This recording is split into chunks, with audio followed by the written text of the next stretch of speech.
with our joint efforts, this meeting will achieve a great success and inject new vitality to the growth of CICA.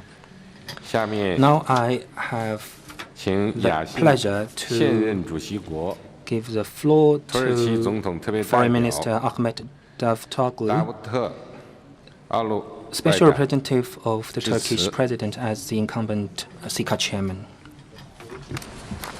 His Excellency President Xi Jinping, His Excellency President Nursultan Nazarbayev, honorable heads of state and government, distinguished participants. It gives me great pleasure and honor to address the fourth summit of the Conference on Interaction and Confidence-Building Measures in Asia. Before starting, I would like to extend greetings of President Abdullah Gül, who had to postpone his visit to China, as well as his participation to this conference due to the tragic mine accident in Soma, Turkey. I also wish to thank all countries and leaders, first and foremost China, around this table who showed solidarity with the Turkish nation. With this feeling, allow me to greet with most cordial feelings the heads of state and government, heads of delegations and ministers, as well as Secretary Generals and representatives of the international organizations participating in Shanghai Summit. I commend the Chinese authorities for the excellent organization of this summit and express our heartfelt thanks for the warm hospitality extended to the CICA family. This conference, the intellectual mentor of which is the esteemed President of Kazakhstan, His Excellency Nursultan Nazarbayev, has become an institutionalized regional forum since the conclusion of Almaty Act in 2002. Its membership has grown within a short time. The geography it covers has further expanded. Today, we are proud to extend the chairmanship from a western point of the group to an important country at an eastern edge of the conference.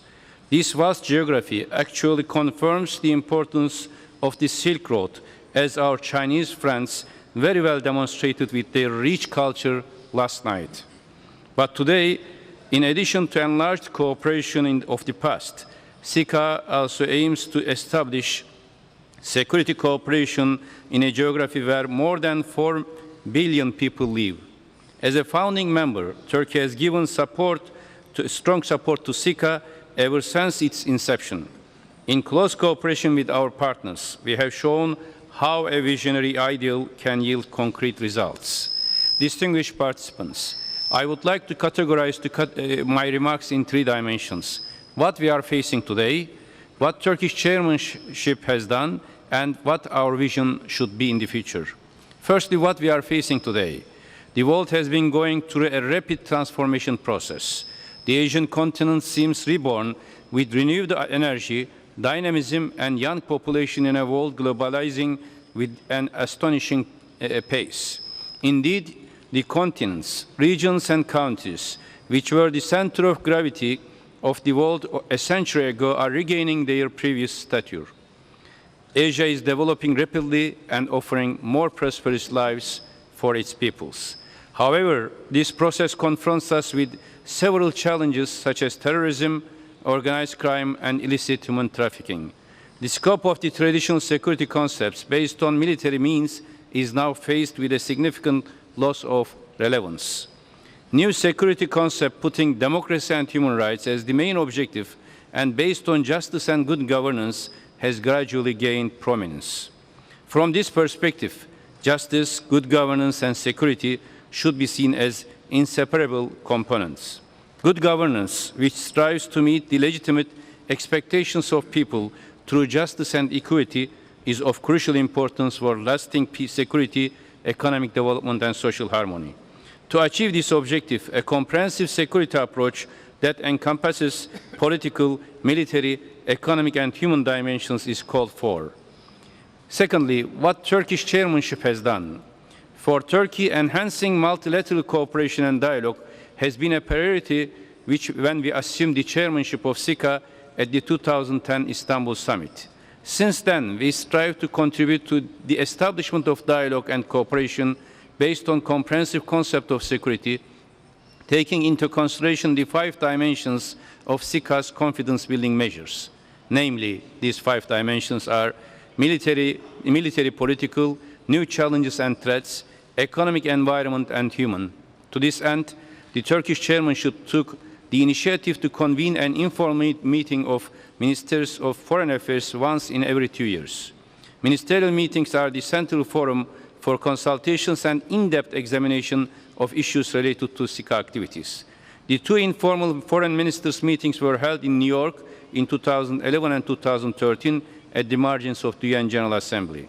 We had 16 senior officials committee meetings, 9 of which were in Turkey, and organized 3 business forums alongside numerous experts meetings and conferences, workshops and seminars during the past 4 years. We attach priority to the military political dimension. In this context, adoption of the 4 fundamental confidence-building measures in January 2013 has been a promising start. We are thankful to Kazakhstan, the coordinator country in the military political dimension, for its valuable contributions. We undertook the coordination of new challenges and threats dimension with a focus on asymmetric risks such as terrorism, drug trafficking, organized crime, illegal migration, human trafficking, natural disasters, and epidemics. We attach special importance to the economic dimension in the CICA. When we took over the chairmanship, the impact of the global economic crisis was heavily felt. The need for reforming global economic and financial structures gained momentum ever since. It became clear that a coordinated and comprehensive approach is required in order to prevent the repetition of such crises. Since small and medium-sized enterprises are among the most affected from global economic crisis, we have focused on the promotion of these companies, which are the powerhouses of manufacturing in Asia and the backbone of Asian economies. We organized annual business forums in Bangkok, Istanbul, and Ekaterinburg, which yielded concrete results of business-to-business interaction between the SMEs of member states. We now have an institutional mechanism in the economic dimension with the establishment of CICA Business Council. In the environmental dimension, Mongolia and Turkey organized expert meetings on combating desertification, a menace that afflicts the major part of the Asian geography. In the human dimension, we gave full support to the organization of Conference on Youth Policies by the coordinator country Kazakhstan in Astana in 2012. This process, pioneered by Kazakhstan,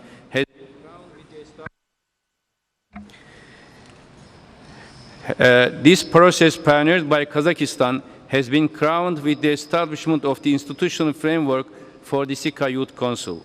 CICA has become a forum comprised of 24 member and 9 observer states, encompassing more than 90% of Asia, both in terms of geography and population. I extend my sincere gratitude to the member states that have supported and assisted us to fulfill this responsibility. Excellencies, dear participants. Thirdly, what our vision should be for enhancing the capabilities of CICA. In this regard, transformation of CICA is of vital importance. A first step in this process will be projected move of the Secretariat from Almaty to Astana this year. This will render the establishment of a permanent council possible, which will be composed of the resident ambassadors in Astana. New structure will enhance regular consultations between member states, strengthening CICA in the face of evolving requirements of the regional security architecture. I conclude my remarks with the conviction that the Shanghai Summit is a milestone of paramount importance for peace, stability and cooperation in the CICA region and beyond. I am confident that China, having taken over the chairmanship, will pursue efforts to raise CICA cooperation and development a higher level in close cooperation with other member states and observers. Last but not least, I would like to congratulate and welcome Qatar and Bangladesh for having been upgraded from observer to membership status on the occasion of this summit. I am pleased to hand over the chairmanship to the People's Republic of China in the person of His Excellency President Xi Jinping, and wish them all the success during their chairmanship. Thank you.